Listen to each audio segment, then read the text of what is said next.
जैसा कि हम जानते हैं कि उत्पादन के 5 साधन होते हैं और जब ये आपस में मिलते हैं तो उत्पादन की प्रक्रिया संभव हो पाती है। तो ये हमारे उत्पादन के साधन क्या हैं बच्चों?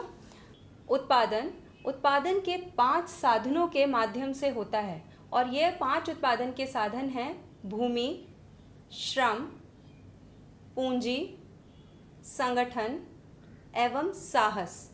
अब इन पांचों के बारे में हम डिटेल में चर्चा करेंगे। सबसे पहले हम बात करते हैं भूमि की। भूमि प्रकृति के द्वारा दिया गया फ्री गिफ्ट है, लेकिन भूमि के बिना उत्पादन प्रक्रिया संभव नहीं है।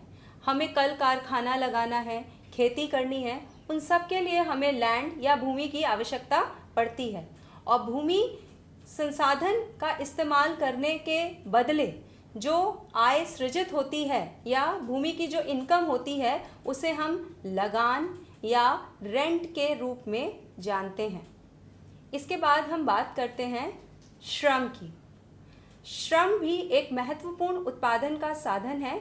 यह सक्रिय साधन होता है उत्पादन का।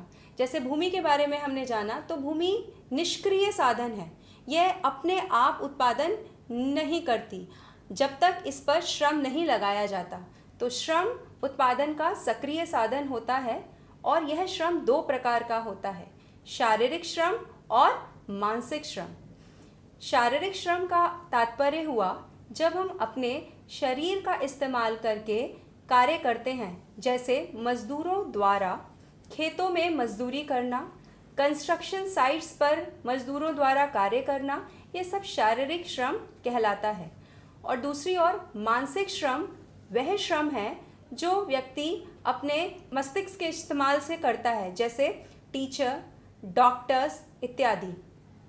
और इस श्रम के बदले उसे मजदूरी दी जाती है। तो श्रम का रिवॉर्ड या पारिश्रमिक या उसकी आय मजदूरी के रूप में व्यक्त की जाती है। तीसरा उत्पादन का महत्वपूर्ण साधन होता है पूंजी। बिना पूंजी उत्पादन कार्य संभव नहीं है। पूंजी के अंतर्गत हम किन चीज़ों को शामिल करते हैं? सबसे पहले वह कोई भी वस्तु या वह कोई भी चीज़ जो आय को और अधिक सृजित करने में महत्वपूर्ण होती है वह पूंजी कहलाती है, जैसे मुद्रा और पूंजीगत उपकरण जैसे कंप्यूटर्स या किसी बड़ी वर्कशॉप या फैक्ट्री में जितने भी यांत्रिक या इंजीनियरिंग उपकरण लगाए जाते हैं या मशीनें लगाई जाती हैं, टूल्स, ये सब पूंजी के अंतर्गत आते हैं, क्योंकि इनके माध्यम से उत्पादन प्रक्रिया संभव होती है या इनकम जनरेट होती है। तो पूंजी के प्रयोग के बदले दिया जाने वाला पारिश्रमिक ब्याज कहलाता है। अगला हमारा साधन है संगठन।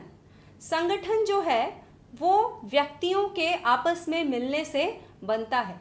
किसी भी कार्य को संपन्न करने के लिए हमें संगठित व्यवस्था की आवश्यकता होती है, अन्यथा कार्य सुचारू रूप से संपन्न नहीं हो सकता। और इस संगठन में काम करने वाले लोगों को उनके कार्य के बदले वेतन या सैलरीज दी जाती हैं। इसके बाद 5वां महत्वपूर्ण संसाधन है साहस। साहस या साहसी, यह कौन होता है या यह संसाधन किस प्रकार का होता है? तो बच्चों, जितना भी आर्थिक क्रियाएं हैं या उद्यम हैं, उनको शुरू करने के लिए एक ऐसे व्यक्ति की आवश्यकता होती है जो इस अनिश्चितता को उठा सके, क्योंकि उत्पादन एक अनिश्चित प्रक्रिया है। जिसमें इसे अनिश्चित प्रक्रिया क्यों कहा जाता है? क्योंकि इसमें लाभ की भी संभावना होती है और हानि की भी। तो इस हानि की संभावना को जानते हुए जो व्यक्ति साहस करता है या उद्यम को शुरू करता है या उस उद्यम का जो ओनर होता है, उस उद्यम का जो स्वामी होता है, उसे हम साहसी या एंटरप्रेन्योर कहते हैं। यह बहुत महत्वपूर्ण उत्पादन का साधन है, क्योंकि इसके प्रयास के बिना उत्पादन कार्य संभव नहीं है। यह वही व्यक्ति है जो उत्पादन प्रक्रिया के लिए उत्पादन के अन्य साधनों जैसे कि भूमि, श्रम, पूंजी, संगठन, इन सब को तैयार करता है और उत्पादन कार्य करता है। और इस साहसी को होने वाली आय को हम लाभ कहते हैं। तो इस प्रकार हमने बच्चों यह जाना कि उत्पादन के विभिन्न साधनों का इस्तेमाल करके आय का सृजन होता है और यह आय शारीरिक या मानसिक कार्य के बदले मिलने वाला पारिश्रमिक कहलाती है। इस आय को हम विभिन्न नामों से पुकारते हैं, जैसे भूमि के बदले लगान, श्रम के बदले मजदूरी, पूंजी के बदले ब्याज, संगठन के बदले वेतन और साहस के बदले लाभ, या कभी किसी विशेष स्थिति में हानि होने की भी संभावना होती है। लेकिन हानि को हम उसकी आय नहीं कह सकते हैं क्योंकि वह उसका नुकसान है।